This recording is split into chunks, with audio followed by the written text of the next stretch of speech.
9th standard chemistry 6th chapter non മെറ്റൽസിലെ 7ാമത്തെ video ആണിത്. ഇന്ന് നമ്മൾ ഡിസ്കസ് ചെയ്യാൻ പോകുന്നത് ലെറ്റസ് അസസ് ക്വസ്റ്റ്യൻസ് ആണ്. അപ്പോൾ നമ്മൾ 6 വീഡിയോകളിലായിട്ട് ഈ ചാപ്റ്റർ മുഴുവനും പഠിച്ചു കഴിഞ്ഞു. അപ്പോൾ അതിന്റെ ലിങ്ക് ഡിസ്ക്രിപ്ഷൻ ബോക്സിൽ കൊടുത്തിട്ടുണ്ട്. അപ്പോൾ നമുക്ക് ഇന്ന് ഈ ക്വസ്റ്റ്യൻസ് ഡിസ്കസ് ചെയ്യാം. First question, some chemicals are given in the box. Find out and write down the chemicals needed to prepare oxygen and hydrogen in laboratory. അപ്പോൾ കുറച്ച് കെമിക്കൽസ് താഴെ ബോക്സിൽ കൊടുത്തിട്ടുണ്ട്.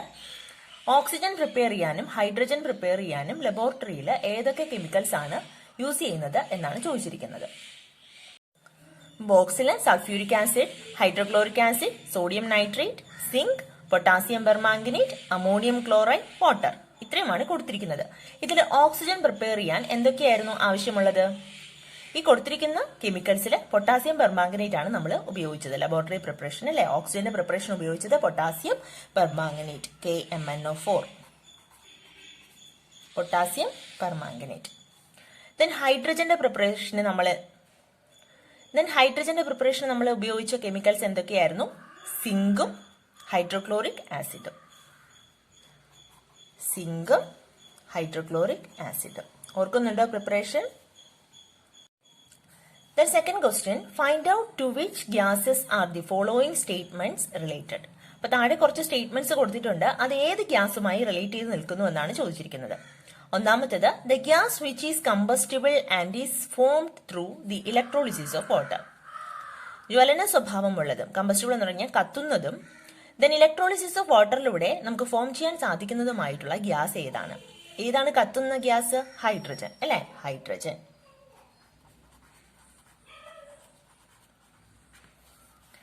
Then the gas that is used for water purification. Water purification ഉപയോഗിക്കുന്ന ഏതാ? Water ശുദ്ധീകരിക്കാൻ വേണ്ടിയിട്ട് ഉപയോഗിക്കുന്നത് chlorine. The element inevitable for the growth of plants. പ്ലാന്റ്സിന്റെ ഗ്രോത്തിന് ആവശ്യമായിട്ടുള്ള എലമെന്റ് ഏതായിരുന്നു? ഏത് ഗ്യാസ് ആയിരുന്നു? നൈട്രജൻ. നൈട്രജൻ എങ്ങനെയാ പ്ലാന്റ്സിന് കിട്ടുന്നതെന്നൊക്കെ നമ്മൾ നൈട്രജൻ പഠിച്ച ആ ക്ലാസ്സിൽ പഠിച്ചതാണ് നന്നായിട്ട്.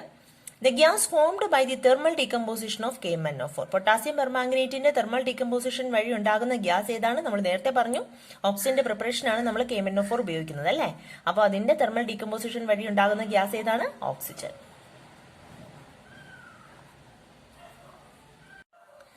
Then third question, some non-metals and their uses are given in the wrong order.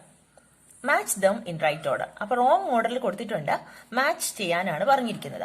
അപ്പൊ നോക്കാം. Element hydrogen, oxygen, chlorine, nitrogen. അതിന്റെ യൂസ് ആണ് കൊടുത്തിട്ടുള്ളത്. Disinfectant, cooling agent, fuel, biodegradation. അപ്പോൾ ഹൈഡ്രജൻ ഇതിലേതാണ് മാച്ച് ആവുന്നത്? ഹൈഡ്രജൻ ഒരു ഫ്യൂവൽ ആണ് അല്ലെ. അപ്പോൾ ഹൈഡ്രജന്റെ നേരെ ഫ്യൂവൽ.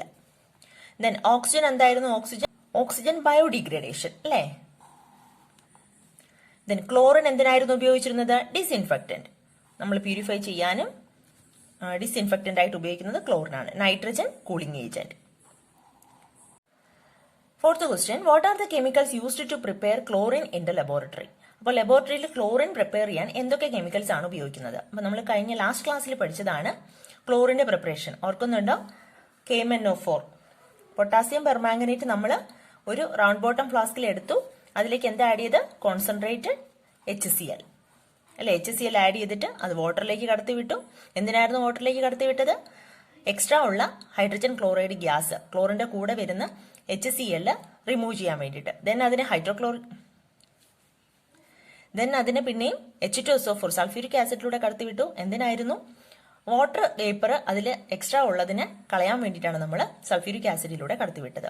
ദെൻ ലാസ്റ്റിൽ നമ്മൾ ക്ലോറിൻ, പ്യൂറായിട്ടുള്ള ക്ലോറിൻ ഒരു ജാറിൽ കളക്ട് ചെയ്യുന്നു. അപ്പോൾ ഈ 2 കെമിക്കലാണ് ഉപയോഗിക്കുന്നത്, പൊട്ടാസ്യം പെർമാംഗനേറ്റും concentrated HCl. Next question, why is chlorine gas passed through sulphuric acid during the time of preparation. നമ്മളിപ്പോൾ പറഞ്ഞതേ ഉള്ളൂ. പ്രിപ്പറേഷന്റെ ടൈമിൽ സൾഫ്യൂരിക് ആസിഡിലൂടെ ക്ലോറിൻ ഗ്യാസിനെ കടത്തിവിടുന്നത് എന്തിനായിരുന്നു? Sulfuric acid can absorb water vapor in the chlorine gas obtained. Chlorine ഗ്യാസിന്റെ കൂടെ വരുന്ന water വേപ്പറിനെ absorb ചെയ്യാൻ ആർക്ക് സാധിക്കും? സൾഫ്യൂരിക് ആസിഡിന് സാധിക്കും. How is bleaching powder prepared? Bleaching powder എങ്ങനെയായിരുന്നു പ്രിപ്പയർ ചെയ്യുന്നത്? ഓർക്കുന്നുണ്ടോ? Bleaching powder is prepared by passing dry chlorine over dry slaked lime. Dry slaked ലൈമിലൂടെ ഡ്രൈ ആയിട്ടുള്ള ക്ലോറിൻ ഗ്യാസ് കടത്തിവിട്ടാണ് ബ്ലീച്ചിങ് പൗഡർ നിർമ്മിക്കുന്നത്. ഡ്രൈ ആയിട്ടുള്ള കുമ്മായ പൊടിയിലൂടെ ക്ലോറിൻ ഗ്യാസ് കടത്തിവിട്ട് ബ്ലീച്ചിങ് പൗഡർ ഉണ്ടാക്കും.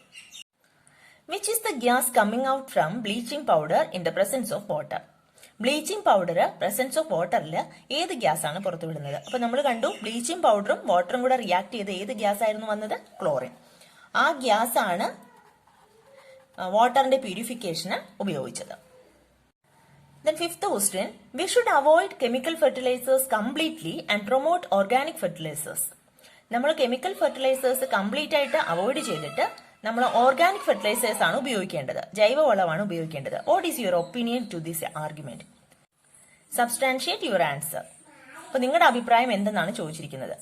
അപ്പൊ ഓർഗാനിക് ഫെർട്ടിലൈസേഴ്സ് ആണ് ഉപയോഗിക്കേണ്ടത്. അപ്പൊ അതിന്റെ റീസൺ എന്താണ്? ഓർഗാനിക് ഫെർട്ടിലൈസേഴ്സ് നമ്മൾ ഉപയോഗിക്കുന്നതിന്റെ reason, organic fertilizers are eco friendly. അല്ലെ, എക്കോ ഫ്രണ്ട്ലി ആണ്. നമ്മുടെ ചുറ്റുപാടും യാതൊരു വിധത്തിലുള്ള ദോഷങ്ങളും അത് വരുത്തുന്നില്ല. Then second point, organic fertilizers keeps the originality of the soil. മണ്ണിന്റെ സ്വാഭാവികത അതുപോലെ തന്നെ നിലനിർത്തും. ദെൻ തേർഡ് പോയിന്റ് എന്താ പറയാ? Organic fertilizers does not create any health problem. നമുക്കൊരു ഹെൽത്ത് പ്രോബ്ലം ഉണ്ടാക്കുന്നില്ല ഓർഗാനിക് ഫെർട്ടിലൈസേഴ്സ്. അപ്പോൾ കെമിക്കൽ ഫെർട്ടിലൈസേഴ്സ് ഉപയോഗിക്കുന്നതിൽ നിന്നും ഓർഗാനിക് ഫെർട്ടിലൈസേഴ്സ് ഉപയോഗിക്കുന്നത് തന്നെയാണ് നല്ലത്. Then last question, classify the given chemical reaction in the table below. അപ്പൊ താഴെ കൊടുത്തിരിക്കുന്ന ടേബിളിൽ ഈ തന്നിരിക്കുന്ന കെമിക്കൽ റിയാക്ഷൻസിനെ ക്ലാസിഫൈ ചെയ്യാനാണ് പറഞ്ഞിരിക്കുന്നത്. അപ്പൊ ഈ തന്നിരിക്കുന്ന റിയാക്ഷൻസ് കോമ്പിനേഷൻ റിയാക്ഷൻ ആണോ, ഡീകമ്പോസിഷൻ റിയാക്ഷൻ ആണോ, ഡിസ്പ്ലേസ്മെന്റ് റിയാക്ഷൻ ആണോ, ഡബിൾ ഡീകമ്പോസിഷൻ റിയാക്ഷൻ ആണോ എന്ന് നമ്മൾ നോക്കണം. എന്നിട്ട് ഇവിടെ ക്ലാസിഫൈ ചെയ്ത് എഴുതണം. ഒന്നാമത്തെ ഇക്വേഷൻ നോക്കിയേ, Mg+O2 gives 2MgO. Magnesium plus oxygen gives magnesium oxide. ഇത് ഏത് കെമിക്കൽ റിയാക്ഷൻ എക്സാമ്പിൾ ആണ്? കോമ്പിനേഷൻ റിയാക്ഷൻ ആണോ, ഡിസ്പ്ലേസ്മെന്റ് റിയാക്ഷൻ ആണോ, ഡബിൾ ഡീകമ്പോസിഷൻ ആണോ, ഡീകമ്പോസിഷൻ ആണോ? നമുക്കറിയാം രണ്ട് ചെറിയ എലമെന്റ്സ് ചേർന്ന് ഒരു ന്യൂ കോമ്പൗണ്ട് ഫോം ചെയ്യുന്നതിനെയാണ് നമ്മൾ എന്താ പഠിച്ചത്? Combination reaction. അപ്പൊ ഇത് ഒരു കോമ്പിനേഷൻ റിയാക്ഷന് എക്സാമ്പിൾ ആണ്, combination reaction. Then H2+I2 gives 2HI. അതും എന്ത് റിയാക്ഷൻ ആണ്? രണ്ട് ചെറിയ എലമെന്റ്സ് ചേർന്ന് ഒരു ന്യൂ കോമ്പൗണ്ട് ഫോം ചെയ്തു. Then combination reaction. Then next H2O gives H2+O2. Water molecule ഹൈഡ്രജനും ഓക്സിജനുമായിട്ട് എന്തായി മാറി? ഡീകമ്പോസ് ചെയ്തു, അല്ലെ, വിഘടിച്ചു. അപ്പൊ അതെന്ത് റിയാക്ഷൻ ആണ്? Decomposition reaction. Next equation, NaCl+AgNO3. Sodium chloride plus silver nitrate gives AgCl+NaNO3. ഇത് ഈ ഇക്വേഷൻ തന്നെയാണ് നമ്മൾ കഴിഞ്ഞ ക്ലാസ്സിൽ പഠിച്ചത്. ഇവിടെ എന്ത് റിയാക്ഷൻ ആണ് നോക്കിയേ? ഇവിടെ ഈ റിയാക്ടൻസിന്റെ അയോൺസ് പരസ്പരം ഇന്റർചേഞ്ച് ചെയ്താണ് ഇവിടെ പ്രോഡക്ട്സ് ഉണ്ടായിരിക്കുന്നത്, അല്ലെ. ഇവിടെ Clഉം ഇവിടത്തെ Agയും കൂടെ ചേർന്ന് AgCl, ദെൻ NAയും NO3യും ചേർന്ന് NaNO3. അപ്പോൾ ഇത് എന്ത് റിയാക്ഷൻ ആണ്? Double decomposition reaction. Then next ZnSO4 plus BaCl2 gives BaSO4 plus ZnCl2. ഇവിടെയും അതുപോലെ തന്നെയാണ്. ഇവിടുത്തെ SO4ഉം ഇവിടുത്തെ Baയും ചേർന്ന് BaSO4, ദെൻ Zn-ഉം Cl2ഉം ചേർന്ന് ZnCl2. അപ്പോൾ അതും double decomposition reaction. Next Zn plus H2SO4 gives ZnSO4 plus H2. Zinc plus sulphuric acid gives zinc sulphate plus H2. ഇവിടെ നോക്കിയേ, ഹൈഡ്രജന് പകരം സിങ്ക് റീപ്ലേസ് ചെയ്ത് വന്നു, അല്ലെ. ഇതെന്ത് റിയാക്ഷൻ ആണ്? Displacement reaction. FeSO4 plus Zn gives ZnSO4 plus Fe. ഇവിടെയും അതുപോലെ തന്നെയാണ്. Feയുടെ സ്ഥാനത്ത് എന്ത് റീപ്ലേസ് ചെയ്തു? Zn റീപ്ലേസ് ചെയ്തു. അപ്പോൾ ഒരു എലമെന്റ് മാറി മറ്റൊരു എലമെന്റ് റീപ്ലേസ് ചെയ്യുന്നതിനെയാണ് നമ്മൾ എന്ത് പറഞ്ഞത്? Displacement reaction. അപ്പോൾ ഈ റിയാക്ഷനും ഡിസ്പ്ലേസ്മെന്റ് റിയാക്ഷൻ ആണ്. Then CaCO3 gives CaO plus CO2. അതെന്ത് റിയാക്ഷൻ ആണ്? CaCO3 രണ്ട് ചെറിയ കോമ്പൗണ്ട്സ് ആയിട്ട് ഡീകമ്പോസ് ചെയ്തു, അല്ലെ. അപ്പോൾ ഇത് ഡീകമ്പോസിഷൻ റിയാക്ഷൻ.